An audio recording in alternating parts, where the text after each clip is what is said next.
ان الحمد للہ نحمده ونستعینه ونستغفره ونعوذ باللہ من شرور انفسنا ومن سیئات اعمالنا من يهده اللہ فلا مضل له ومن يضلل فلا هادی له واشهد ان لا الہ الا اللہ وحدہ لا شریک له واشهد ان محمدا عبده ورسوله اما بعد فان خير الحديث كتاب الله وخير الهدي هدي محمد صلى الله عليه واله وسلم وشر الامور محدثاتها وكل محدثة بدعة وكل بدعة ضلالة وكل ضلالة في النار. اعوذ بالله السميع العليم من الشیطان الرجیم من ہمزہ ونفخہ ونفثہ بسم اللہ الرحمن الرحیم رب اشرح لی صدری ویسر لی امری واحلل عقدۃ من لسانی یفقہوا قولی بسم اللہ الرحمن الرحیم ان اللہ وملائکتہ یصلون علی النبی یا ایہا الذین آمنوا صلوا علیہ وسلموا تسلیما اللہم صل علی محمد وعلی آل محمد کما صلیت علی ابراہیم وعلی آل ابراہیم انک حمید مجید اللہم بارک علی محمد وعلی آل محمد کما بارکت علی ابراہیم وعلی آل ابراہیم انک حمید مجید. اللهم ربنا آتنا في الدنيا حسنة وفي الآخرة حسنة وقنا عذاب النار. لا إله إلا أنت سبحانك إني كنت من الظالمين. ربنا آتنا من لدنك رحمة وهيئ لنا من أمرنا رشدا. لا إله إلا أنت سبحانك إني كنت من الظالمين. حسبنا اللہ ونعم الوکیل ولا حول ولا قوة الا باللہ العلی العظیم آمین. آج انشاءاللہ تعالی ہم سورۃ النساء کی آیت نمبر 81 سے آنورڈ سٹارٹ کریں گے. اعوذ باللہ من الشیطان الرجیم بسم اللہ الرحمن الرحیم. ٹاپک وہی چل رہا ہے جی، منافقین سے ریلیٹڈ، جو اوپر سے کلمہ گو تھے لیکن اندر سے کافر تھے اور اسلام کو نقصان پہنچا رہے تھے. وَيَقُولُونَ طَاعَةٌ، اور وہ کہتے تو یہ ہیں کہ ہم اطاعت اختیار کرتے ہیں وقت کے پیغمبر کی، دعویٰ اس کا کرتے ہیں. فَإِذَا بَرَزُوا مِنْ عِنْدِكَ، اور جب وہ باہر نکلتے ہیں اے نبی صلی اللہ علیہ وآلہ وسلم آپ کی مجلس سے، بیت طائفۃ منہم، تو رات کے وقت انہی میں سے ایک گروہ ایسا ہوتا ہے، غیر الذی تقول، کہ جو رات کے وقت مشورے کرتا ہے، گفتگو کرتا ہے، وہ جس کے وہ دن کے وقت دعوے دار ہوتے ہیں. یعنی دن کو تو وہ آپ صلی اللہ علیہ وآلہ وسلم کی مبارک مجلس میں بیٹھ کے آپ کو انڈورس کر رہے ہوتے ہیں، اور رات کے وقت چونکہ اسلام تو قبول نہیں کیا ہوا اور بالکل اس کے اپوزٹ پلاننگ کرتے ہیں، اسلام کی پیٹھ میں چھرا گھونپنے کی کوشش کرتے ہیں. واللہ یکتب ما یبیتون، اللہ تعالیٰ لکھ رہا ہے جو کچھ وہ رات کے وقت میں اعمال کرتے ہیں، جو پلاننگز کر رہے ہیں، وہ اللہ تعالیٰ کے علم میں. ظاہر ہے اللہ نے کوئی اپنے ریکارڈ کے لیے نہیں لکھی ہیں، یہ نامہ مال نوٹ ہو رہا ہے، اور قیامت والے دن وہ دکھایا جائے گا کہ تم نے یہ چیزیں پیغمبر وقت کے خلاف کی تھی، اس کے اگینسٹ پھر سزا سنائی جائے گی اس ایویڈنس کی صورت میں. تو یہ ایویڈنس ہوگا ان کے خلاف. فَأَعْرِضْ عَنْهُمْ، تو اے نبی آپ ان سے اعراض کیجئے، رخ انور پھیر لیں. وَتَوَكَّلْ عَلَى اللَّهِ، اور اللہ پر توکل کریں. وَكَفَى بِاللَّهِ وَكِيلًا، اور اللہ آپ کے لیے کارساز کافی ہے. یعنی اب اس طرح کی پلاننگز کا اگر آپ کو علم آ گیا تو اب اس کی ٹینشن نہیں آپ نے لینی کہ پتہ نہیں کیا سوچ رہے ہوں گے، کیا کرتے ہیں، نہیں. آپ کے سامنے آئیں بھی تو چونکہ کلمہ گو ہیں، آپ نے کلمے کا احترام کرنا ہے ان کے، اور صرف نظر کرنا ہے ان کی غلطیوں سے، اور اللہ پر توکل رکھنا ہے۔ اللہ پر توکل کریں گے تو آپ کے اگینسٹ جو یہ سازشیں کر رہے ہیں، اللہ تعالیٰ آپ کا مددگار ہوگا، وہی بہتر کار ساز ہے، جو ہم سورہ آل عمران کی آیت نمبر 173 میں بھی پڑھ چکے کہ جب کافروں کی سازشوں کی خبریں اہل ایمان کے پاس آتی ہیں تو ان کا تکیہ کلام یہی ہوتا ہے، حسبنا اللہ و نعم الوکیل، ہم نے اللہ ہی پر بھروسہ کیا، وہی ہمیں کافی ہے، وہی بہتر کار ساز ہے۔ تو ایک مسلمان کا ایٹیچیوڈ یہ ہونا چاہیے کہ اللہ پر توکل کرے اور اللہ سے مدد مانگے، تو دشمنوں کے اگینسٹ اللہ تعالیٰ اس کی مدد فرمانے والا ہے۔ اب کافروں کو یا منافقین کو جو اوپر سے کلمہ گو تھے، ان کو پھر جھنجھوڑا جا رہا ہے کہ وہ حق کی طرف آ جائیں، یہ بات کہتے ہوئے افلا یتدبرون القرآن، کیا انہوں نے قرآن پر غور نہیں کیا؟ ولو کان من عند غیر اللہ، اگر یہ اللہ کے سوا کسی اور ہستی کی طرف سے ہوتا، لوجدوا فیہ اختلافا کثیرا، تو تم اس میں بہت زیادہ اختلاف پاتے، یعنی اس کی باتیں آپس میں میچ نہ کر رہی ہوتی۔ اختلاف تو خیر ابھی بھی موجود ہے، یعنی جو نہیں ماننے والے وہ تو قرآن کے خلاف ہیں۔ اس کا یہ مطلب نہیں ہے کہ قرآن چونکہ اللہ کی طرف سے ہے تو اب قرآن کی مخالفت کوئی نہیں کرے گا۔ اس سے مراد یہ ہے کہ قرآن کی جو دعوت ہے اس میں کنٹراڈکشن نہیں پائی جائے گی کہ ایک صورت میں ایک بات ہوئی ہو اور دوسری صورت میں جا کے بالکل اس کے اپوزٹ بات ہو جائے۔ جس طرح ہم اپنے معاشرے میں ایک بات کرتے ہیں نا کہ اس بندے کا تو کوئی دین مان ہی نہیں ہے، کل تو یہ بات کر رہا تھا، آج یہ بات کر رہا ہے۔ انسان جب بھی کوئی کتاب لکھے گا نا تو اس سے کہیں نہ کہیں معاملہ مس ہینڈل ہو جائے گا، اور سب سے بڑی بات جب حالات و واقعات ٹف آئیں گے تو وہ کمپرومائز کرنے کے لیے تیار ہو جائے گا۔ لیکن وقت کا پیغمبر یہ کمپرومائز اس لیے نہیں کرتا کہ اس کے پیچھے اللہ کھڑا ہے۔ حالات کتنے بھی برے ہوں، پیغمبر جو پہلے دن بات کر رہا ہوتا ہے وہی آخری دن بات کرتا ہے۔ تو یہ قرآن اس بات کا ثبوت ہے، قرآن میں اختلاف نہ ہونا، کہ یہ اللہ کی طرف سے ہے، ورنہ اس میں آئے دن نئی ڈاکٹرن بیان ہو رہی ہوتی۔ حتیٰ کہ آپ یہ دیکھیں کہ سورہ یونس کے اندر اللہ تعالیٰ نے کتنے سخت الفاظ میں ہمارے محبوب صلی اللہ علیہ وآلہ وسلم کو ڈائریکٹلی مخاطب کر کے آپ کے ذریعے آپ صلی اللہ علیہ وآلہ وسلم کے مخالفین تک بات پہنچائی ہے۔ وَإِذَا تُتْلَى عَلَيْهِمْ آيَاتُنَا بَيِّنَاتٍ، سورہ یونس آیت نمبر 15 ہے۔ اور جب تلاوت کی جاتی ہیں ان پر ہماری روشن آیات، قَالَ الَّذِينَ لَا يَرْجُونَ لِقَاءَ نَأْتِ بِقُرْآنٍ غَيْرِ هَذَا، تو وہ لوگ جنہیں یہ امید نہیں ہے نا کہ انہیں مر کے اللہ سے ملنا ہے، اللہ سے ملاقات کرنی ہے، اپنے اعمال کا حساب دینا ہے، تو وہ نبی صلی اللہ علیہ وآلہ وسلم کو کہتے ہیں کہ اس قرآن کو تو سائڈ پہ کریں، کوئی اور کتاب لے کر آئیں، یہ قرآن تو بہت سخت کتاب ہے۔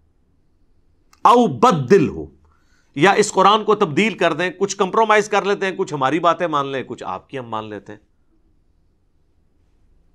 قل ما یکون لی ان ابدلہ من تلقاء نفسی، اے نبی تم فرماؤ کہ مجھے تو کوئی اختیار نہیں ہے کہ میں اپنی خواہش نفس کے ذریعے اس کتاب کی کسی حکم میں تبدیلی کر دوں۔ ان اتبع الا ما یوحى الی، میں تو خود پیروی کرنے والا ہوں، اتباع کرنے والا ہوں اس بات کی جو اللہ کی طرف سے مجھ پہ وحی کی جاتی ہے، یعنی میں اللہ کا نمائندہ بن کے آیا ہوں، یہ دعوت میں نے کوئی ذاتی لانچ نہیں کی ہے، مجھے اللہ نے چھوڑا ہے اس دنیا کے اوپر۔ اس لیے آپ دیکھیں نا، مرسل رسول کہتے ہیں چھوڑا ہوا، اللہ کی طرف سے بھیجا ہوا نمائندہ۔ جس حدیث کا بھی واسطہ چھوٹا ہو ہم کہتے ہیں یہ مرسل روایت ہے، چھوٹا ہوا ہے واسطہ۔ تو اللہ کی طرف سے رسول بھیجے جاتے ہیں۔ میں تو خود پابند ہوں اس وحی کا جو میری طرف کی جاتی ہے۔ انی اخاف ان عصیت ربی عذاب یوم عظیم، میں تو خود خوف رکھتا ہوں اس بات کا کہ اگر میں نے بھی اپنے رب کی نافرمانی کی، یہ سمجھانے کے لیے بالفرض، تو بڑے دن کا عذاب مجھے بھی آ پکڑے گا۔ جب میں خود ڈرتا ہوں کہ میں قرآن کی تعلیمات کے خلاف نہیں چل سکتا تو تم مجھ سے کیسے یہ ڈیمانڈ کر سکتے ہو کہ میں تمہارے کہنے کے اوپر اس کتاب کو بدل دوں؟ یعنی یہ کتاب میں نے خود تو لکھی ہے، میں نے تو پلان نہیں کیا کہ میں یہ کروں گا اور یہ اس کا رزلٹ نکلے گا، تو اب میں اسٹریٹجی تھوڑی چینج کر لوں، جسے آج کل ماڈرن دور میں کہتے ہیں کہ یو ٹرن لے لوں۔ تو میرے تو اختیار میں کچھ بھی نہیں ہے۔ قُلْ لَوْ شَاءَ اللَّهُ مَا تَلَوْتُهُ عَلَيْكُمْ، اے نبی تم فرماؤ کہ اگر اللہ ہی چاہتا نا تو میں کبھی تم پر یہ تلاوت نہ کرتا۔ یعنی میرا تو کوئی اختیار ہی نہیں ہے، اللہ نے مجھے پیغمبر چنا، میرے ذریعے قرآن تم تک پہنچایا، اگر اللہ کی یہ مرضی نہ ہوتی نہ میں پیغمبر ہوتا نہ یہ کتاب نازل ہوتی۔ یعنی میری اب کوئی لینا دینا نہیں اس مسئلے میں تو من و ان جو چیز مجھ پہ نازل ہوئی ہے میں نے تمہارے تک پہنچانی ہے۔ اسی کو کہا گیا نا کہ ما ضل صاحبکم وما غوا وما ينطق عن الهوى ان هو الا وحی یوحی۔ نبی صلی اللہ علیہ وآلہ وسلم نہ کبھی بہکے ہیں نہ کبھی بہرا چلے ہیں۔ وما ينطق عن الهوى، یہ ہوائے نفس سے، اپنی خواہش سے کچھ نہیں کہتے۔ ان ہوا الا وحی یوحی، یہ وہ کہتے ہیں جو اللہ ان پر وحی کرتا ہے۔ ولا ادراکم بہ، اور نہ ہی تمہیں اس کا ادراک ہوتا کہ اللہ کی یہ کتاب ہے، اس کی یہ شریعت ہے، اگر اللہ ہی نہ چاہتا۔ فقد لبثت فیکم عمرا، تو ذرا غور تو کرو کہ میں نے اپنی عمر کا اتنا حصہ تم میں گزارا ہے، من قبلی، اس اعلان نبوت سے پہلے۔ افلا تعقلون، کیا ابھی بھی تمہیں عقل نہیں آتی کہ میری 40 سالہ زندگی سچائی پر مبنی زندگی اس بات پر گواہ ہے، تم نے کبھی میرے اندر کوئی ایسی خواہش دیکھی کہ میں پلان کر رہا ہوں کہ مستقبل میں یہ جا کے کر دوں گا، یا میں نے کسی شاعر کی شاگردگی اختیار کی ہوتی، کسی فلاسفر کا میں اسٹوڈنٹ ہوتا اور میں پلاننگ کر رہا ہوتا کہ جب میری عمر 40 سال ہوگی تو میں بھی ایک کلام لکھ کے لوگوں کو بتاؤں گا، اور میں اتنی محنت سے اتنے سالوں سے ایک کلام تیار کر رہا تھا۔ میری زندگی تو ایک کھلی کتاب کی طرح تمہارے سامنے ہے، بھیڑ بکریاں میں چراتا تھا، اس کے بعد تجارت کرتا تھا، اچانک مجھے کیا ہو گیا چند دنوں کے اندر ہی۔ تو یہ میری عمر کا ایک حصہ جو تم میں گزرا ہے، یہ اس بات پر گواہی دے رہا ہے کہ یہ جو اتنا غیر معمولی کلام میرے پہ نازل ہوا ہے یہ میں نے خود نہیں لکھا، یہ اللہ کی طرف سے مجھ پہ وحی کیا گیا۔ تو اب اگر یہ اللہ کی طرف سے وحی ہوا ہے تو پھر کیا ہے؟ فَمَنْ أَظْلَمُ مِمَّنِ افْتَرَىٰ عَلَى اللَّهِ كَذِبًا، تو اس سے بڑھ کر ظالم کون ہوگا جو اللہ پر جھوٹ باندھے، یعنی وہ پیغمبر نہیں ہے اور وہ دعوی پیغمبری کرے، تو سب سے بڑا گناہگار تو وہ ہوگا۔ یعنی نبی علیہ السلام اپنے بارے میں بات کر رہے ہیں کہ نعوذ باللہ اگر میں پیغمبر نہیں ہوں تو مجھ سے بڑا کوئی گناہگار نہیں ہے، لیکن ایسا نہیں ہے۔ تو دوسرا کیس ہے او کذب بآیاتی، تو اگر میں پیغمبر ہوں تو اس سے بڑا ظالم کوئی نہیں ہوگا کہ جو اللہ کی آیات کو جھٹلا دے، مجھے پیغمبر ماننے سے انکار کرتے۔ تو میں تو نہیں ہوں تو سب سے بڑے ظالم تم ہو۔ انہ لا یفلح المجرمون، بے شک وہ اللہ فلاح نہیں دیتا ان لوگوں کو جو جرم کرنے پر تلے ہوئے ہیں، یعنی ان کو سچائی پتہ بھی چل گئی ہے تب بھی ہٹ درمی پہ ہیں، بات ماننے کے لیے تیار نہیں ہے۔ اب چونکہ وہ بات ماننے کے لیے تیار نہیں ہے تو اللہ تعالیٰ ان کو ہدایت نہیں دے گا، یہ تو بات طے ہے سیدھی سی۔ تو یہی بات ہو رہی ہے یہاں سورہ النساء کی آیت نمبر 82 میں کہ قرآن پر غور کرو، اگر یہ اللہ کے سوا کسی اور طرف سے ہوتا تو تم اس میں اختلاف کثیر پاتے۔ لہٰذا یہ اکثر جو علماء قرآن سے دور کرنے کے لیے کہتے ہیں نا کہ جی وہ قرآن کو کی تفسیر کے لیے، اسے سمجھنے کے لیے 15 علوم چاہیے، اور وہ 15 علوم انہیں خود بھی نہیں آتے ہوتے، بس صرف نام ہی وہ بیان کر رہے ہوتے ہیں۔ ان میں سے ایک علم تو میں وثوق سے کہتا ہوں انہیں نہیں آتا، وہ سائنس کا علم ہے، جو قرآن کی 1000 آیات کا کم از کم ریلیٹڈ ہے علم، اور جن لوگوں کی تفسیریں وہ ہمیں پڑھنے کے لیے کہہ رہے ہوتے ہیں ان کو بھی سائنس نہیں آتی۔ تو پھر یہ دعویٰ کیا کر رہے ہیں؟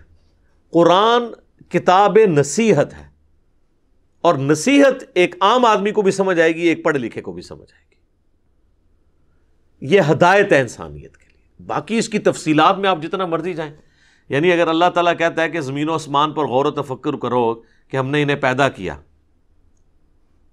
اچھا، اب اس کے غور و تفکر میں تو آپ پوری اسٹرانومی آ جائے گی، لیکن ایک عام آدمی کے لیے ہی کافی ہے کہ جب وہ زمین و آسمان کو دیکھتا ہے، ان قدرتوں کو، تو کہتا ہے کہ اس کو کسی نے بنایا ہے، اور وہ اس سے امپریس ہو جاتا ہے، بس اس نے ہدایت حاصل کر لی۔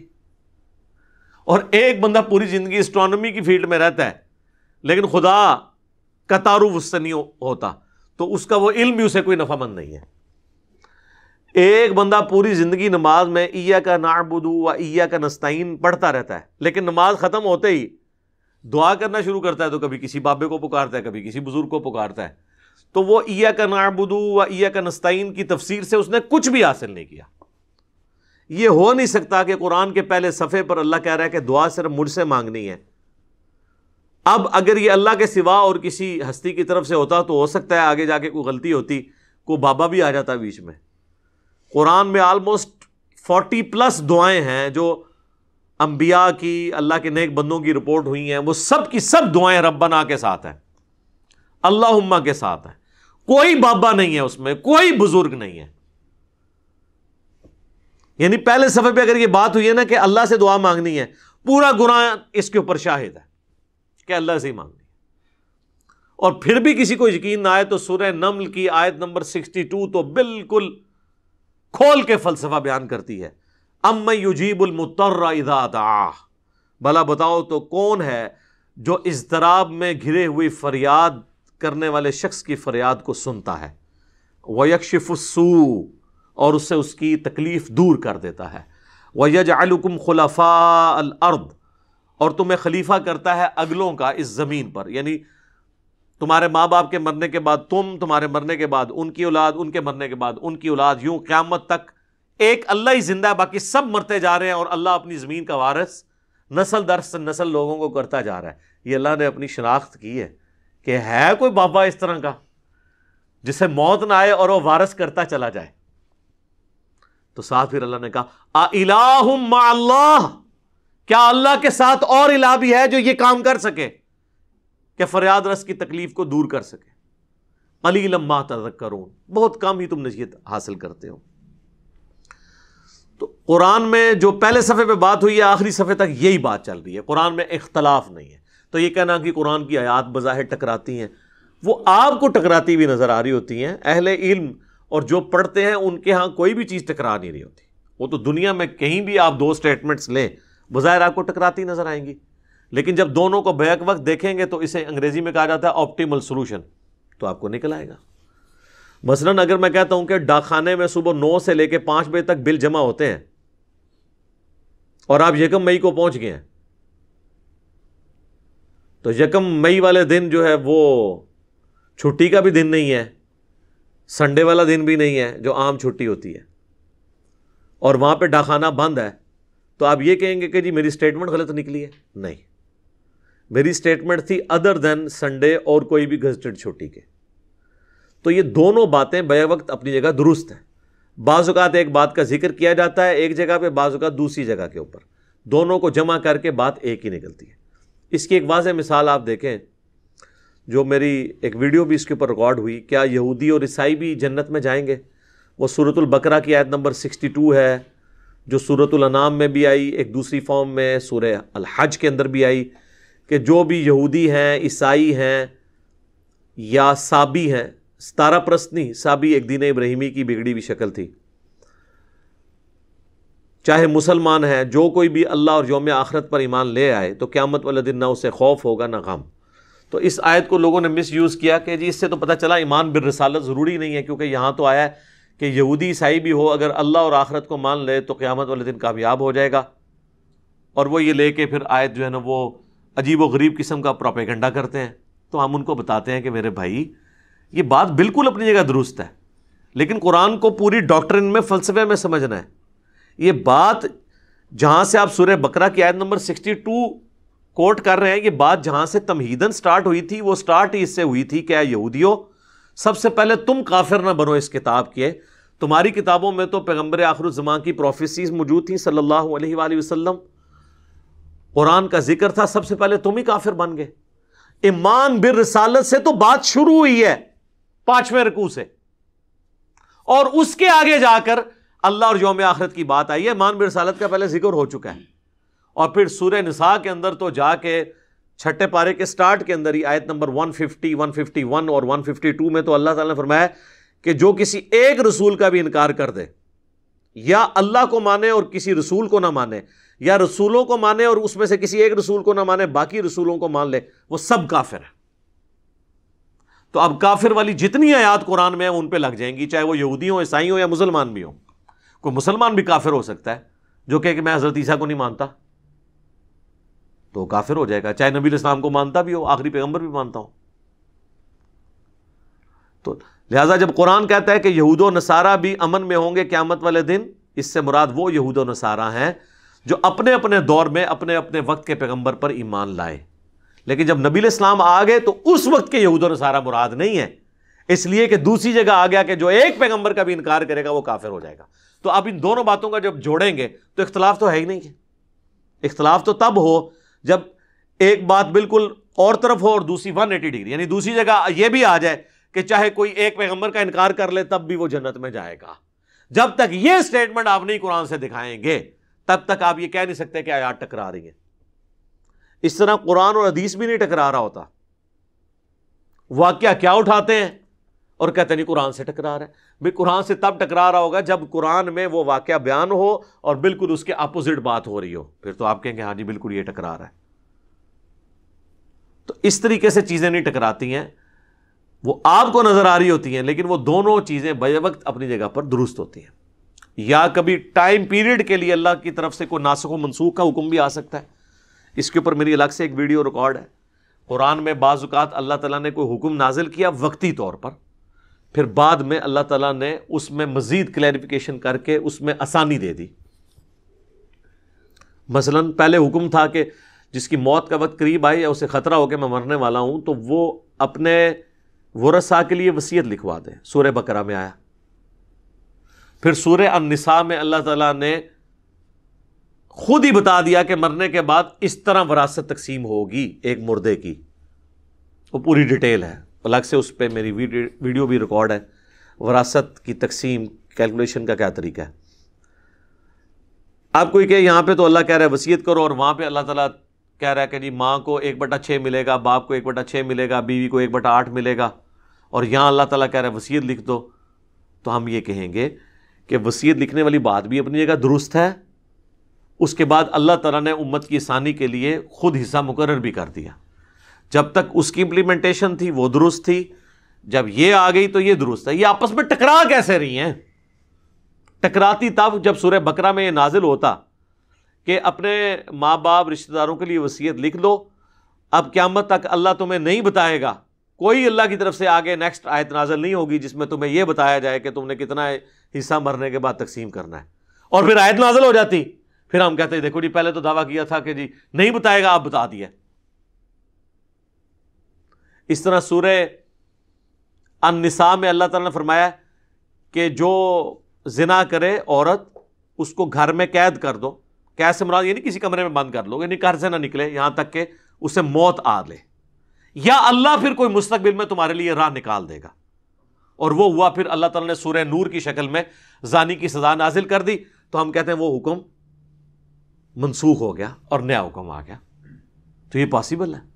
ناسخ و منسوخ بھی 180 ڈگری چیزیں نہیں ہوتی ہیں، بلکہ اللہ تعالیٰ نے مختلف اوقات کے اندر مختلف معاملات کو آسانی کے اعتبار سے اجازت دے دی ہوئی ہے۔ پہلے یہ حکم تھا کہ ایک وضو سے ایک ہی نماز پڑھی جا سکتی ہے۔ قرآن میں بھی یہ ہے کہ جب تم نماز کا ارادہ کرو تو اپنے چہرے دھو لو، اس کے بعد کونیاں، سر کا مسح اور پاؤں کو دھو لو، مسح کر لو، کوئی بھی چیز۔ تو اب یہ حکم قرآن میں آیا۔ ایون جو لوگ منکرین حدیث ہیں نا، ان کے لیے بھی آزمائش کھڑی ہو جاتی ہے جب ہم ان کو یہ بات کرتے ہیں کہ قرآن میں تو آیا کہ جب بھی نماز پڑھنی تم نے وضو کرنا ہے، لیکن وہ بھی کہتے ہیں نہیں جی اگر پہلے وضو ہو تو دوبارہ کرنے کی ضرورت نہیں ہے، لیکن قرآن میں تو کہیں نہیں لکھا ہوا۔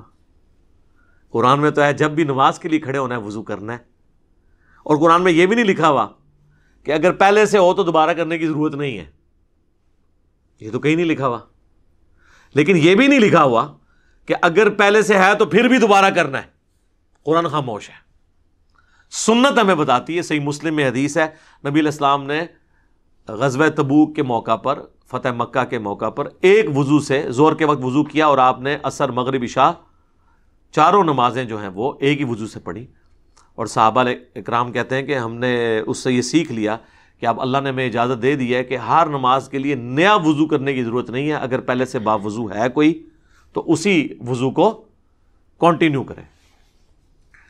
لیکن قرآن میں ایسی کوئی بات نہ اس کی مخالفت میں ہے نہ اس کے حق میں ہے, لیکن اس کے اوپر لکیر نہیں پیٹی جا سکتی کہ یہ اختلاف ہو گیا. اختلاف نہیں ہوا, ایک چیز میں آسانی مزید دے دی گئی.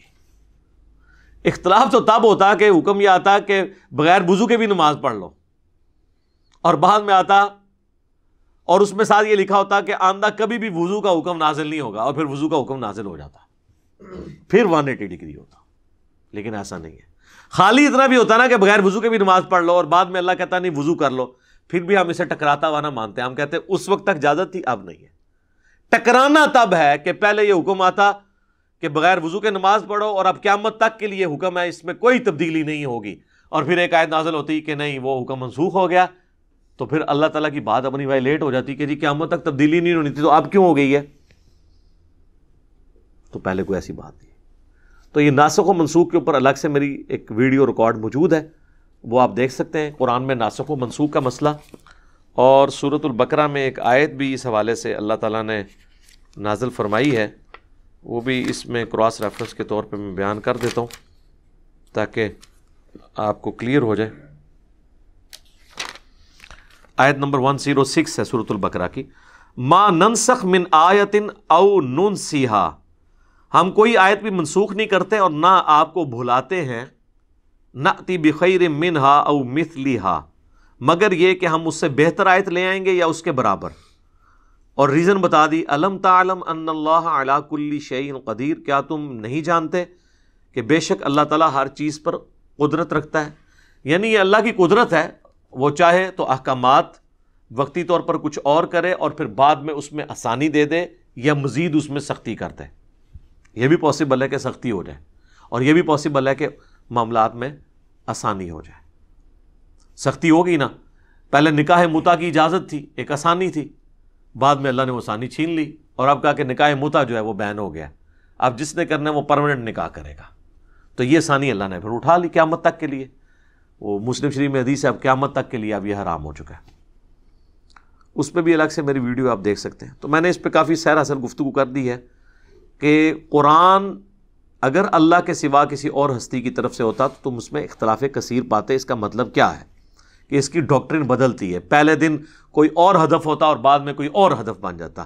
پہلے دن بھی اس کا ہدف یہی تھا کہ انسانیت کے لیے ہدایت ہے یہ کتاب, اور ایک انقلابی دعوت لے کے اٹھی ہے دنیا میں اللہ کے غلبے کے لیے, اور آخری وقت تک یہی دعوت رہی. ایون اللہ کے محبوب علیہ السلام دنیا سے چلے بھی گئے, آپ کے صحابہ کرام علیہم رضوان نے اسی مشن کو آگے لے کر چلے, کسی میں کوئی تبدیلی نہیں کی. وَإِذَا جَاءَهُمْ أَمْرٌ مِّنَ الْأَمْنِ أَوِ الْخَوْفِ, اور جب آتی ہے ان کے پاس کوئی اطمینان یا خوف کی بات, اذاعوا بہ, تو خوب اس کا چرچا کرنا شروع کر دیتے ہیں. یہ منافقین کی اور کمزور ایمان والوں کی نشانی ہوتی ہے. کوئی ان تک بات پہنچ جائے نا, آگے ڈنڈورا پیٹنا شروع کرتے ہیں. وہ سنیا جی ہے, ہو گیا جی, ہوں پتہ نہیں کیا ہوئے گا. تو یہ لوگ دعوت کے لیے نقصان دہ ہوتے ہیں. جو بیچارے دعوت پہ چل رہے ہوتے ہیں ان کو بھی پریشان کرتے ہیں, نہ خود کام کر سکتے ہیں دین کا, نہ کسی کو کرنے دیتے ہیں. بزدل لوگوں کا تو یہ کام ہی نہیں ہے. تو نبی اسلام کے ساتھیوں میں بھی ایسے لوگ تھے کہ کہیں سے بات سن لی کہ جی وہ کافر تھی, وہ تو ماز کھڑا کر رہے ہیں جی, انہوں نے ارادہ ہے مدینہ کو ملیہ میٹ کر دیں گے. اچھا اب یہ بات پھیلانے سے یا تو وہ ملیہ میٹ ہونا بند ہو جائے, یا خندق پہ کافر چڑھائی کرنا چھوڑ دیتے, پھر تو آپ ضرور اس کا ڈنڈورا پیٹے. کیا یہ ہونا ہے؟ لیکن اس کا نقصان یہ ہونا ہے کہ آپ جب عام بندوں کو بتائیں گے وہ تو اپنے اعتبار سے انٹرپریٹیشن اس کی کریں گے, اور بیچارے جو ہے نا لوگ پریشان ہو جائیں گے. جس طرح ابھی آپ دیکھیں ہمارے میڈیا میں خبریں آئی ہیں نا, وہ آکسیجن والی, لوگوں نے آکسیجن سلنڈر کورونا کی وجہ سے گھر میں سٹور کرنے شروع کر دیے. 6 لیٹر کا آکسیجن کا سلنڈر پاکستانی 15,000 روپے کا مل رہا ہے اس وقت. تو اللہ کا شکر ادا کریں, آپ تو لاکھوں روپے کی جو آکسیجن فری اللہ سے کھا لیتے ہیں روزانہ. اب پتہ چلے آکسیجن اگر آپ کو خرید کے سانس لینے کے لیے رکھنی پڑتی تو کتنی مہنگی ہے، تو اللہ نے تو فری رکھی ہوئی ہے، اور لوگ اب وہ سلنڈر جوڑ رہے ہیں۔ ہو رہا ہے کیا ہے، جب میڈیا میں خبریں آتی ہیں ہر کوئی بندہ اپنی انٹرپریٹیشن کر کے معاملات کو آگے لے کے چل رہا ہے۔ تو اس کا سلوشن اللہ نے دیا ہے، اور یہ بیسٹ سلوشن ہے۔ وہ یہ ہے کہ جب کوئی ایسی خبر ملے یا کوئی ایسی بات، تو آپ اہل علم کی طرف رجوع کریں، ان کے گوش گزار کریں۔ اگر آپ کی بات سچی بھی ہوئی تب بھی جو فیصلہ کرنے والے لوگ ہیں نا، فیصلہ تو ان نے کرنا ہے۔ آپ پبلک کو بتائیں گے، پبلک تو پہلے ہی پریشان ہوتی ہے، وہ اور پٹ سے آپا ڈال کے بیٹھ جائے گی۔ لیکن اہل علم یا حکمران، جو ایلیٹ کلاس ہے، جو معاملات کو گورن کر رہی ہوتی ہے، وہ حکمت کے ساتھ دیکھتی ہے کہ اس معاملے کو اب کتنا بیان کرنا ہے، اس کو کس حد تک لے کے جانا ہے کہ پینک نہ پھیل جائے۔ ہم یہ دین کا کام اس پلیٹ فارم سے اسی طریقے سے کر رہے ہوتے ہیں نا۔ ہمیں کتنے لوگ رابطہ کر آتے ہوتے جی ویڈیو ریکارڈ کرا دو، کرا دو، مصیبت کھڑی کر دو، ویڈیو ریکارڈ کرا کے پینک پھیلا دو۔ ویڈیو اس بات پہ ریکارڈ کروائیں گے جو کوئی ایشو ہوگا، ایک ایشو کو پہلے میں ویڈیو میں ریکارڈ کرا کے ویڈیو بناؤں، لوگوں کو پریشان کروں، پینک پھیلاؤں، اس کا تو کوئی فائدہ نہیں، نقصان ہوگا۔ اور یہ جو لوگ اس طرح کر رہے ہوتے ہیں وہ دین کی کوئی خدمت نہیں کر رہے ہوتے ہیں، الٹا دین کو نقصان پہنچا رہے ہوتے ہیں۔ اور ایسے لوگوں کو پھر دین کی مین سٹریم دعوت سے الگ رکھنا چاہیے، جن کا حال یہ ہے کہ خود تو ڈوبے ہیں صنم، تمہیں بھی لے ڈوبیں گے۔ تو اللہ نے فرمایا ہے کہ یہ فوراً افواہ پھیلا دیتے ہیں۔ خود جو کمزور ایمان، ہار ٹائم ان کو خود اپنا دھڑکا لگا ہوا ہے۔ اگر یہ لوگ کامل ایمان مومن ہوتے ہیں تو یہ کہتے ہیں جی شکر اب خبریں آئی ہیں تو شہادت کے رتبے تک پہنچیں گے، اس کی بجائے وہ ڈرنا شروع ہو گئے نا، یار کدھر آ ہی نہ جان۔ تو اللہ تعالیٰ نے کہا کہ اس کا حال یہ ہے، وَلَوْ رَدُّوهُ إِلَى الرَّسُولِ، اگر یہ لوٹا دیتے اس معاملے کو اللہ کے رسول کی طرف۔ اور آج کی ڈیٹ میں ظاہر ہے کہ نبی علیہ السلام کے بہاف پہ جو کوئی بھی اس مسند کے اوپر ہوگا، جو گورننس کو دیکھ رہا ہوگا، اولو الامر ہوگا، حکمران ہوگا، پرائم منسٹر ہوگا، وَإِلَىٰ أُولِي الْأَمْرِ، یا پھر جو اولو الامر بنائے گئے ہیں پیغمبر کی طرف سے، یعنی آپ کی طرف سے جو گورنر بنائے گئے ہیں یا امیر بنائے گئے ہیں، ان تک بات پہنچائے۔ مِنْهُمْ لَعَلِمَهُ الَّذِينَ يَسْتَنبِطُونَهُ مِنْهُمْ، تاکہ وہ اس خبر کی حقیقت کو جان لیتے اولو الامر، جو اس چیز کی صلاحیت رکھتے ہیں کہ وہ چیزوں کی گہرائی تک پہنچ سکتے ہیں، استنباط کر سکتے ہیں۔ یہ وہی لفظ ہے یستنبطونہ، وہ کہتے ہیں استنباط کرتے ہیں، مسئلہ اخذ کرتے ہیں۔ اہل علم تک جو اس چیز کی صلاحیت رکھتے ہیں کہ اس کے بعد اب رزلٹ کیا نکالنا ہے اور اس معاملے کو کیسے لے کے چلنا ہے۔ یہ نہیں ہے کہ پینک پھیلا دیں اور بجائے معاملہ ختم ہونے کے اور بھڑک اٹھے۔ اب مجھے یہ بتائیں، یہ آج کل کورونا کی وجہ سے جو ایک ایشو بنا، ہماری حکومت کے وزراء آ کے ٹی وی پہ کہہ رہے ہیں کہ جی اگر ہمیں آکسیجن جو ہے وہ امپورٹ بھی کرنی پڑی تو ہم کریں گے۔ دیکھیں مجھے یہ بتائیں، یہ جب آپ بات کر رہے ہیں کہ آکسیجن امپورٹ بھی کرنی پڑی تو ہم کریں گے، اس سے آپ کا میسج کیا جا رہا ہے عوام کو؟ عوام کو یہ میسج جا رہا ہے کہ بھائی جی آکسیجن کے سلنڈر بلیک میں خرید کے اپنے گھروں میں رکھ لو۔ اس خبر سے کوئی عوام کو فائدہ ہوا ہے؟ الٹا نقصان کیا ہوگا؟ امیر لوگ لے کے رکھ لیں گے اور جو ضرورت مند ہیں ان تک سلنڈر پہنچے گے نہیں۔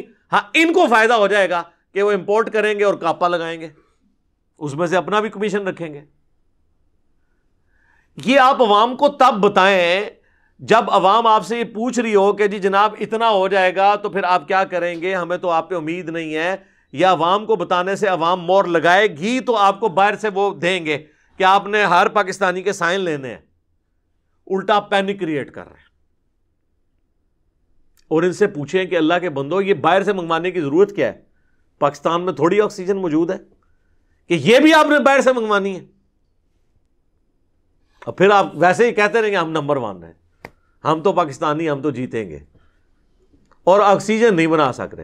یہاں پہ بھی ہے کہ جو لوگ علم جاننے والے لوگ ہیں، لَعَلِمَهُ الَّذِينَ يَسْتَنبِطُونَهُ مِنْهُمْ وَلَوْلَا فَضْلُ اللَّهِ عَلَيْكُمْ وَرَحْمَتُهُ، اور اگر اللہ کا فضل تم پر نہ ہوتا اور اس کی رحمت نہ ہوتی، لَاتَّبَعْتُمُ الشَّيْطَانَ، تو شیطان کی تم پیروی شروع کر دیتے، الا قلیلا، سوائے چند لوگوں کے. یعنی یہ تو اللہ تعالیٰ اس دعوت حق کی حفاظت کر رہا ہے، ورنہ جتنے یہ کمزور دل لوگ تمہارے ساتھ اٹیچ ہیں، انہوں نے ایسا بیڑا غرق کرنا تھا، ایسی پینک پھیلانی تھی کہ نبی علیہ السلام کی یہ مبارک دعوت نقصان میں چلی جاتی فائدے کی بجائے.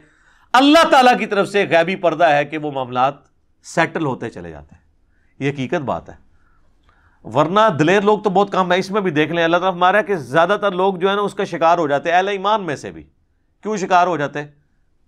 کمزور ایمان والے ہیں، سارے تو دلیر نہیں ہوتے. غزوہ حنین میں 12,000 کا لشکر تھا اور صرف 80 لوگ حضور کے ساتھ رہ گئے تھے، سارے ہی بھاگ گئے. جب قبیلہ حوازن کے تیر کا سامنا کرنا پڑا ان کو، بھاگ دوڑ مچ گئی. 12,000 میں 80، 12,000 میں 1,200 بھی نہیں نکلے. تیرے ہوتے جنم لیا ہوتا. تو وہ اس لیول کے لوگ ہر زمانے میں تھوڑے ہوتے ہیں. یہ جو اکثر آپ کو کہتے ہیں نا جی وہ چیز آج کل عوام ہی خراب ہو گئی ہے نا جی، تو حکمران بھی خراب ہوں گے. سر عوام ہمیشہ سے ایسی ہی رہی ہے، کبھی بھی سارے پارسا نہیں رہے، ایک لیول کے لوگ نہیں رہے ہیں. عوام ہمیشہ ایسی رہی ہے، معاملات بگڑے ہی ہیں ہمیشہ. سیدنا عمر کے دور میں آپ دیکھیں، کہتے کتنے سخت حکمران تھے. آپ بخاری مسلم اٹھا کے دیکھیں، حضرت عمر نے اپنے زمانے کے اندر جو شراب کے لیے کوڑے لگائے جاتے تھے 40 سے 80 کر دیے تھے، کیونکہ وہ حد نہیں ہے، وہ تعزیر ہے. تعزیر قاضی بڑھا سکتا ہے، اور اس میں الفاظ موجود ہیں اس لیے کہ لوگ زیادہ شراب پینا شروع ہو گئے تھے. بھئی حضرت عمر کا دور تھا تو لوگ کام ہو جاتے ہیں. ہمیں تو یہاں یہ بتا رہے ہوں گے حضرت عمر کے دور میں سارے مسجد میں ہی بیٹھے ہوتے ہوں گے، تسمیہ ہر بندے کے ہاتھ میں ہوتی ہوں گی. بخاری مسلم کے الفاظ ہیں کہ لوگ زیادہ شرابیے ہو گئے، تو حضرت عمر نے سزا بڑھا دی. تو اگر مبارک دور تھا تو شرابیے بڑھ کیوں گئے؟ یہ کون سا مبارک دور ہوا؟ ہر وقت کمزور ایمان والے لوگ ہر زمانے میں موجود رہتے ہیں. آپ دیکھیں اس زمانے میں جو لوگ شراب پی رہے ہیں اور آج جو لوگ شراب نہیں پی رہے، تو اگر ہم جان کی امان پائیں تو عرض کریں کہ آج کے لوگ اس زمانے کے ان لوگوں سے تو بہتر ہیں کہ جو شراب پیتے تھے. تو آپ کہیں گے دیکھو جی تو صحابہ تابعین سے بہتر کہہ رہے ہیں. تو جائے پھر سر کسی گورے کی عدالت میں جا کے پھر فیصلہ کرا لیں، جو جوڈیشری کے قوانین کو سامنے رکھ کے فیصلہ کرے. جڑے تھے پیڑے اور لاہور بھی پیڑے. برائی برائی ہے، چاہے اس زمانے میں ہو چاہے اس زمانے میں. لیکن اگر مجھ سے پوچھے نا، اس زمانے میں جو برائی ہے وہ بڑی برائی ہے، کیونکہ اس وقت اچھائی کا غلبہ تھا. نبی علیہ السلام کا مبارک دور قریب تھا. آپ کے تربیت یافتہ لوگ، ڈائریکٹ تربیت یافتہ لوگ کثرت میں موجود تھے. آج جو ہماری مسجدوں پہ علماء ہمیں دین سکھانے کے لیے بیٹھے ہیں وہ تو اللہ ماشاءاللہ فراڈی ہیں. اس وقت کم از کم یہ سارے فراڈیے تو نہیں تھے نا، اچھے لوگ بھی تو موجود تھے نا. تو یہ فرق ہے. فقاتل فی سبیل اللہ، تو اے نبی قتال کرو اللہ کی راہ میں. لا تکلف الا نفسک، آپ کو آپ کی جان کے سوا آپ کوئی اکاؤنٹیبل نہیں ہے، کوئی آپ مکلف نہیں ہے، آپ اپنی جان کے مکلف ہیں. دیکھیں یار حضور کو بھی کہا جا رہا ہے کہ آپ سے نہیں پوچھا جائے گا کہ آپ کے ساتھی آپ کے ساتھ مل کے قتال کیوں نہیں کر رہے. آپ اللہ کے پیغمبر ہیں نا، آپ حق پہ ڈٹے رہیں، آپ کے ساتھی آپ کے ساتھ چلتے ہیں چلیں، نہیں چلتے نہ چلیں. وحرض المؤمنین، آپ صرف یہ کرتے رہیں کہ اہل ایمان کو ابھارتے رہیں کہ وہ دین پر چلتے رہیں. ٹیم لیڈر کے لیول کا ایمان ساروں کا نہیں ہوتا. ٹیم لیڈر کا کام یہ ہے کہ وہ خود ڈٹا رہے، اپنے ساتھیوں کو چلاتا رہے. تو اس کے ساتھ پھر ایک آپ سمجھ لیں ایسی جماعت ساتھ دینے کے لیے تیار ہو جائے گی جو کمیٹڈ لوگ ہوں گے. سارے تو کبھی بھی کمیٹڈ نہیں ہوں گے، سارے ابو بکر عمر عثمان و علی نہیں باندھ سکتے. یہ تو کہانی ختم، یہ ہو ہی نہیں سکتا. عسى اللہ ان یکف بأس الذین کفروا، عجب نہیں ہے، قریب ہے کہ اللہ تعالی روک دے ان لوگوں کا کفر جو کر رہے ہیں، جو آپ کے خلاف سازشیں کر رہے ہیں. تو اللہ تعالیٰ خود آپ کا پشت پناہ بنے، آپ کو جانثار ساتھی دے دے، آپ نے ٹینشن نہیں لینی. واللہ اشد بأسا واشد تنکیلا، اللہ کی گرفت بھی بہت سخت ہے اور وہ سزا دینے میں بھی بہت سخت ہے. اللہم اجرنا من النار، اللہم حاسبنی حسابا یسیرا، آمین. من یشفع شفاعتا حسنہ، جو کوئی بھی شفاعت کرے اچھے کام کی، یکن لہ نصیب منہا، تو اس کا حصہ بھی اس میں ہوگا۔ یعنی بتایا جا رہا ہے کہ سفارش کرنا کسی کی ایک بری بات نہیں ہے اگر وہ اچھائی کے لیے سفارش ہو رہی ہو۔ قرآن جس سفارش کو کنڈیم کرتا ہے وہ یہ ہے کہ ایک بندہ برا ہے اور آپ ناجائز اس کی پش پناہی کریں۔ اگر ایک بندہ اچھا ہے اور آپ اس کی سفارش کہیں کر سکتے ہیں کہ اس کے ساتھ زیادتی ہوئی ہے، میں اسے ذاتی طور پہ جانتا ہوں، یہ میرے پاس پروف ہے، تو آپ اس کے لیے سفارش کریں۔ یہ بری سفارش نہیں ہے، بلکہ اس سے اگر کوئی فائدہ ہوا تو اس کا ثواب آپ کو بھی ملے گا۔ وَمَن يَشْفَعْ شَفَاعَةً سَيِّئَةً، اور جو کوئی برے کام کی سفارش کرے گا، کسی برائی کو پروموٹ کرے گا، ایک بندہ برا ہے اور آپ پردہ ڈال رہے ہیں اس کے اوپر، اس حوالے سے کوئی بندہ کہتا ہے جی میں نے فلاں شخص کے ساتھ جو ہے وہ اپنی بچی کا رشتہ کرنا ہے، اور آپ اپنی بچی کا رشتہ تو اس کے ساتھ کرنے کے لیے تیار نہ ہو، اور اس کے ساتھ آپ اس کے اوپر پردہ ڈال رہے ہیں اور اس کی آپ غلط سفارش کر دیں کہ یہ بندہ ٹھیک ہے، تو آپ تو خیانت کر رہے ہیں نا۔ تو نہ آپ اس طرح کی خیانت کر سکتے ہیں، نہ کسی کو برائی کے معاملے میں اس کی جھوٹی وکالت کر کے آپ کسی کے لیے مسئلہ خراب کر سکتے ہیں، بلکہ اچھائی کے لیے سفارش کریں، واقعی کو اچھا ہو تو اس کے لیے آپ کو بھی ثواب ہوگا، اور اگر آپ برائی کے لیے شفاعت کریں گے تو یکن لہ کفل منہا، تو اس کا بوجھ آپ بھی پھر اٹھانا پڑے گا۔ جو بخاری مسلم دونوں میں حدیث ہے کہ جس نے اچھائی کی طرف رہنمائی کی تو جتنے لوگ اس پہ چلیں گے اس کا ثواب بھی اس کو ملے گا، اور اس کے اپنے ثواب میں کمی نہیں ہوگی جو اچھائی پہ چل رہا ہوگا۔ اور جس نے برائی کی طرف رہنمائی کی تو جتنے لوگ اس پہ چلیں گے ان سب کو اپنا وبال تو ہو گئی، لیکن ان سب کا اکٹھا کر کے اس کو بھی ہوگا جس نے وہ کام شروع کیا۔ جس طرح کہ بخاری مسلم میں حدیث ہے کہ جب بھی کوئی ابن آدم میں قتل ہوتا ہے تو ہر قتل کے بدلے قابیل کو بھی سزا ملتی ہے، جو بانی ہے، جس نے اپنے بھائی حابیل کو قتل کیا تھا۔ وَكَانَ اللَّهُ عَلَى كُلِّ شَيْءٍ مُقِيتًا، اور اللہ تعالیٰ ہر چیز پر قدرت رکھنے والا ہے۔ اب ایک اور اسلامک ٹریڈیشن کی چیز آ رہی ہے کہ جب ایک دوسرے سے ملاقات کرنی ہے تو کیسے ہوگی۔ وَإِذَا حُيِّيتُمْ بِتَحِيَّةٍ، جب کوئی تمہیں سلام کرے کسی بھی الفاظ کے ساتھ، فَحَيُّوا بِأَحْسَنَ مِنْهَا أَوْ رُدُّوهَا، تو تم اس کا جواب بھی بہترین انداز میں دو، اس سے بہتر انداز میں، یا کم از کم اس کے برابر دو۔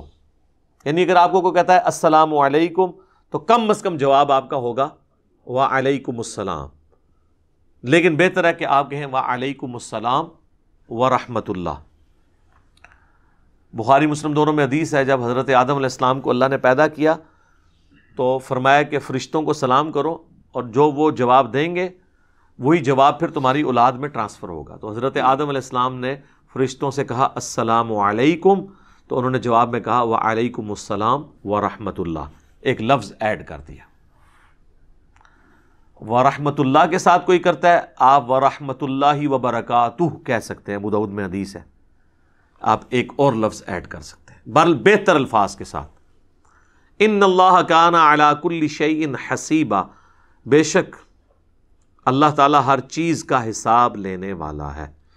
باقی یہ غیر مسلم کو سلام کرنے کا مسئلہ، بدعتی کو سلام کرنے کا مسئلہ، دوسرے فرقے والے کو سلام کرنے کا مسئلہ، یہ کافی سارے مسائل ہیں جو سلام سے ریلیٹڈ ہیں۔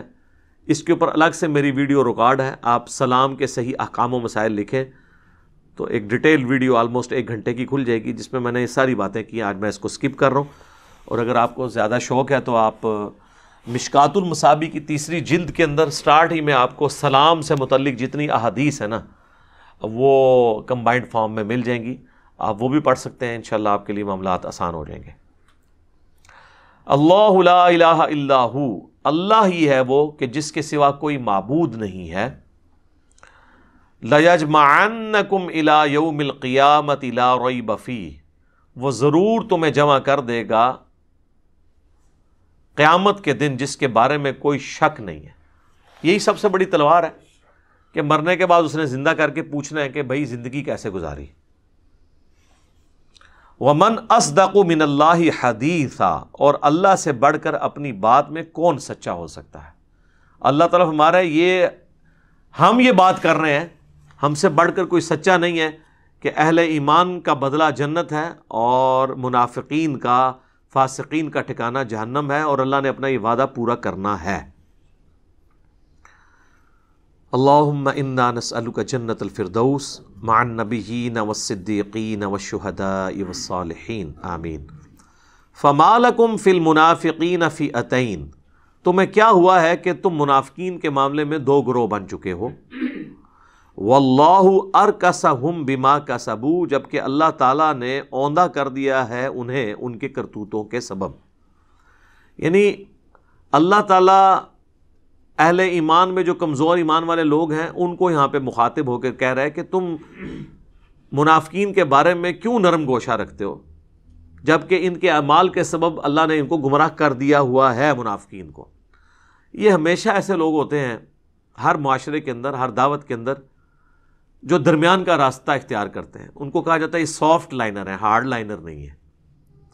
لیکن جب کسی کی منافقت، کسی کی اسلام دشمنی، کسی کی دعوت میں نقصان پہنچانے والے سازشی امور آپ کو پتہ چل جائیں، پھر کوئی کمپرومائز نہیں ہونا چاہیے، پھر کمپرومائز کرنے کا نقصان ہو جاتا ہے۔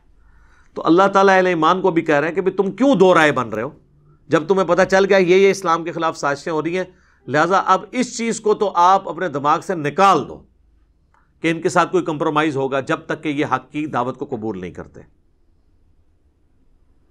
اتریدون ان تہدوا من اضل، کیا تم یہ چاہتے ہو، من اضل اللہ، کہ تم ان کو راہ دکھا دو گے جنہیں اللہ نے گمراہ کر دیا۔ یہ کہتے ہیں جناب انہوں میرے والے کرو جی، میں انہوں سمجھانا، وہ بھی سمجھایا تو اس کو جاتا ہے جو سمجھنے کے لیے بیٹھا ہو، جو آئے سینگ پھنسانے کے لیے ہو تو اس کے لیے وَإِذَا خَاطَبَهُمُ الْجَاهِلُونَ قَالُوا سَلَامًا، بحث کرنی نہیں۔ یہی تو آپ کو کہتے ہیں مولویوں سے پنگا نہ لیا کریں۔ سمجھتا تو وہ ہے جو سمجھنا چاہتا ہو، جس کا مقصد ہی کسی کو نیچا دکھانا ہو، سیکھنا نہ ہو بلکہ زبردستی اپنی مرضی تھوپنا ہو، اس کا کوئی علاج نہیں ہے۔ وَمَن يُضْلِلِ اللَّهُ، اور جسے اللہ گمراہ کر دے، فَلَن تَجِدَ لَهُ سَبِيلًا، تو تم اس کے لیے پھر کوئی ہدایت کا راستہ نہیں پاؤ گے۔ وَدُّوا لَوْ تَكْفُرُونَ كَمَا كَفَرُوا فَتَكُونُونَ سَوَاءً، وہ دوست رکھتے ہیں اگر تم بھی کفر کرنے لگو جیسے انہوں نے کفر کیا، تاکہ سب یکساں ہو جائیں۔ یعنی منافقین اس وقت تک تم سے راضی نہیں ہوں گے جب تک کہ تم بھی ان کے والی روش اختیار نہ کر لو، پھر تو وہ تم سے راضی ہو جائیں گے، ادروائز تم بھی ہارڈ لائنر رہو گے تو وہ قبول نہیں کریں گے، کبھی بھی نہیں کریں گے۔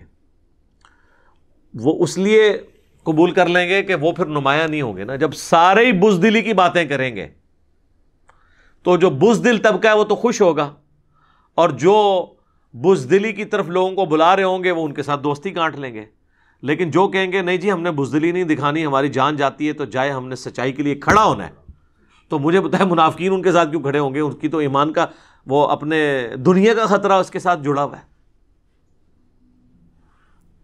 فَلَا تَتَّخِذُوا مِنْهُمْ أَوْلِيَاءَ، تو پس ان میں سے کسی کو اپنا دوست مت بناؤ، حَتَّى يُهَاجِرُوا فِي سَبِيلِ اللَّهِ، یہاں تک کہ اللہ کی راہ میں وہ ہجرت نہ کر لیں۔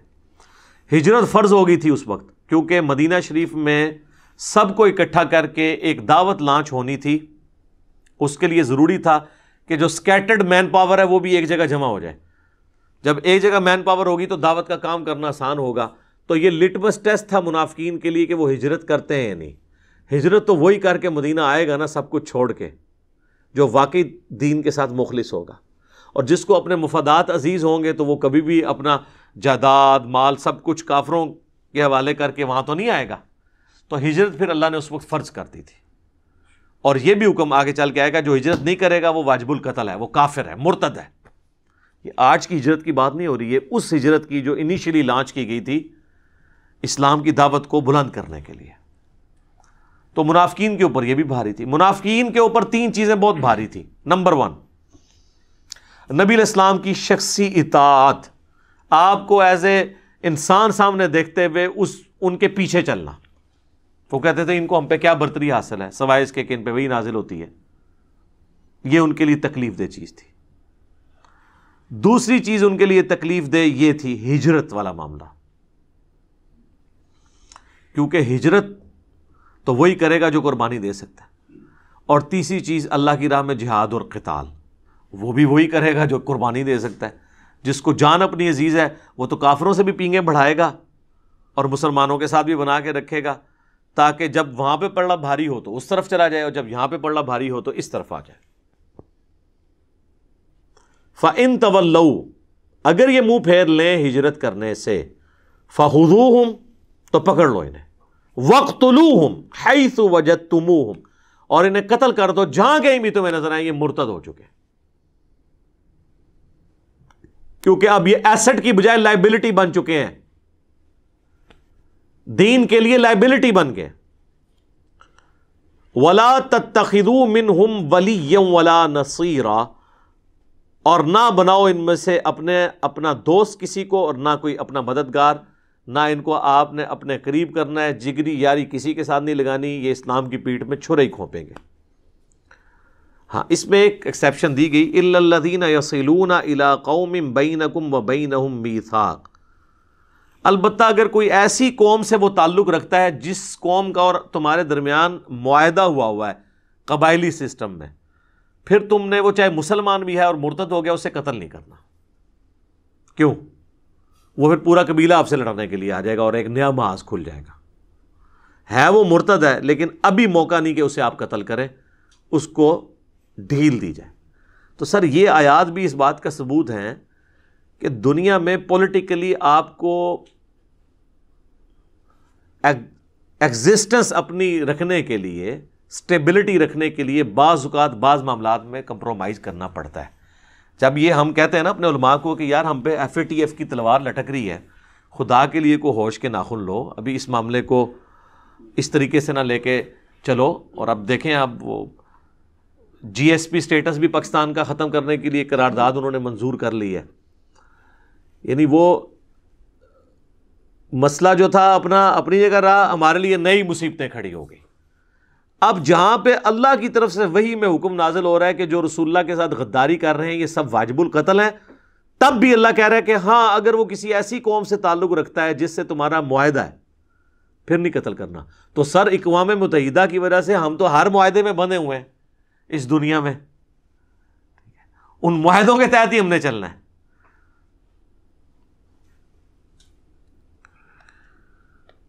إِلَّا الَّذِينَ يَصِلُونَ إِلَىٰ قَوْمٍ بَيْنَكُمْ وَبَيْنَهُمْ مِيثَاقٌ، سوائے اس قوم کے یا اس قبیلے کے جس کے ساتھ تمہارا میثاق ہو، اس کا معاملہ الگ ہے.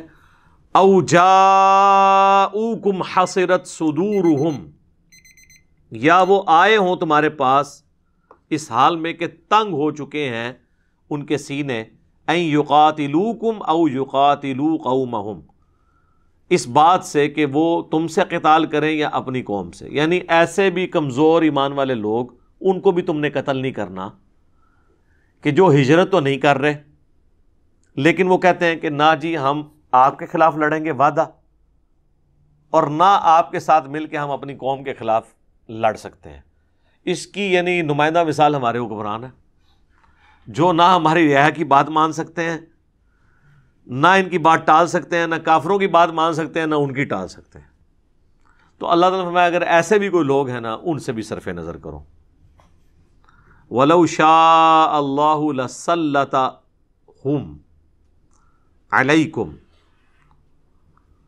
اور اگر اللہ تعالیٰ چاہتا تو مسلط کر دیتا انہیں تم پر.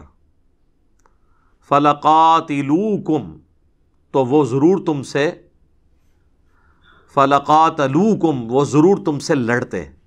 یعنی اللہ تعالیٰ ہمارا ہے کہ اس پہ بھی شکر کرو کہ یہ اس پہ آمادہ ہو گئے ہیں کہ نہ تم سے لڑیں گے نہ تمہارے مخالفین سے، نیوٹرل ہو گئے ہیں، تو یہ بھی تمہاری کامیابی ہے اور یہ بھی اللہ کی غیبی تائید ہے. ادروائز یہ تمہارے دشمن بھی کے طور پہ بھی ہو سکتے تھے، لہٰذا یہ نیا معاذ یہ والا بھی نہ کھولو، صرف نظر کرو. فَإِنِ اعْتَزَلُوكُمْ فَلَمْ يُقَاتِلُوكُمْ، اگر وہ کنارہ کشی اختیار کر لیں تو تم بھی ان سے جنگ نہ کرو. وَأَلْقَوْا إِلَيْكُمُ السَّلَمَ،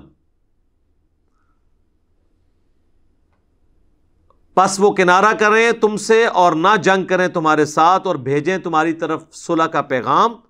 فَمَا جَعَلَ اللَّهُ لَكُمْ عَلَيْهِمْ سَبِيلًا، تو پھر اللہ تعالیٰ کی طرف سے اجازت نہیں ہے کہ تم ان کے ساتھ کوئی جنگ کرو.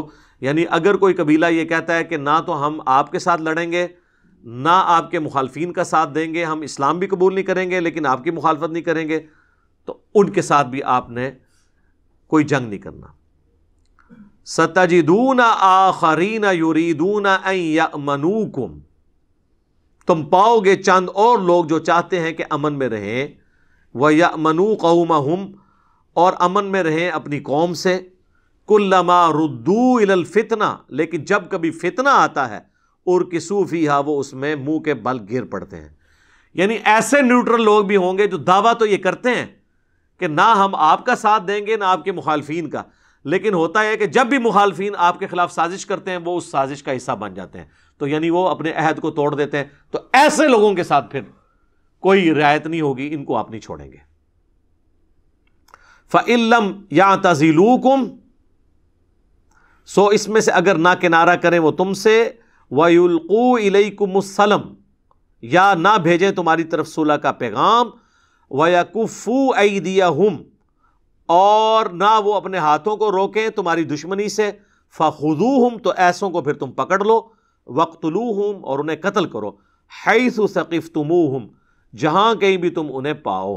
وَأُولَئِكُمْ جَعَلْنَا لَكُمْ عَلَيْهِمْ سُلْطَانًا مُبِينًا، اور یہی لوگ ہیں کہ اللہ تعالیٰ نے تمہیں کھلا اختیار دے دیا ہے ان کے معاملے میں، جو ان کے ساتھ سلوک کرنا ہے کرو، ان لوگوں کے ساتھ جو عہد شکنی کرتے ہیں. تو یعنی یہ تین کیٹیگریز آپ کو پتہ چل گئی کہ ایک وہ کیٹیگری ہے کہ جو کمزور ایمان والے لوگ ہیں وہ اپنے قبیلے کے ساتھ اس طریقے سے مخالفت بھی نہیں کر سکتے، اور یا وہ ایمان قبول نہیں کیا ہوا لیکن وہ نہ آپ کے ساتھ ہیں نہ مخالفین کے ساتھ ہیں، ان کو بھی آپ نے چھوڑ دینا ہے. دوسرے وہ ہیں کہ ہے تو مسلمان ہیں، ہجرت کا حکم ہوا ہے لیکن ہجرت نہیں کی، اب وہ واجب القتل ہو چکے ہیں، لیکن اس قوم کے ساتھ آپ کا معاہدہ ہے، وہ اگرچہ کافر قوم ہے لیکن اس سے معاہدہ ہوا ہوا ہے، اور اس معاہدے کا نقصان یہ ہوگا کہ جب آپ ان کی قوم میں اس مسلمان کو قتل کریں گے تو وہ اس مسلمان کے قتل کو اپنا قتل سمجھیں گے اور وہ اس کی طرف سے لڑ پڑیں گے، نئے محاذ کھل جائے گا. تو ان کے ساتھ بھی آپ نے جنگ نہیں کرنی. جنگ کرنی ہے صرف ان لوگوں کے ساتھ جو نیوٹرل رہنے کا دعویٰ کرتے ہیں، لیکن جب کوئی برا وقت آتا ہے اسلام کے اوپر پھر وہ کافروں کے ساتھ مل کے اسلام کے خلاف سازش کرنا شروع کر دیتے ہیں. ان کی معافی نہیں ہونی چاہیے. اسی پہ کنکلوڈ کرتے ہیں انشاءاللہ. اللہ تعالیٰ سے دعا ہے جو حق بات میں نے کہی اللہ تعالیٰ ہمارے دلوں میں راسخ فرمائے. اگر جذبات میں میرے منہ سے کوئی غلط بات نکل گئی تو اللہ تعالیٰ ہمارے دلوں سے اسے دھو ڈالے، ہمیں معاف بھی کر دے، ہمیں کتاب و سنت کی تعلیمات پر عمل کر کے دوسرے بھائیوں تک پہنچانے کی توفیق عطا فرمائے. سبحانک اللہم و بحمدک، اشہد ان لا الہ الا انت، استغفرک و اتوب الیک، وما علینا الا البلاغ المبین. جزاکم اللہ خیرا.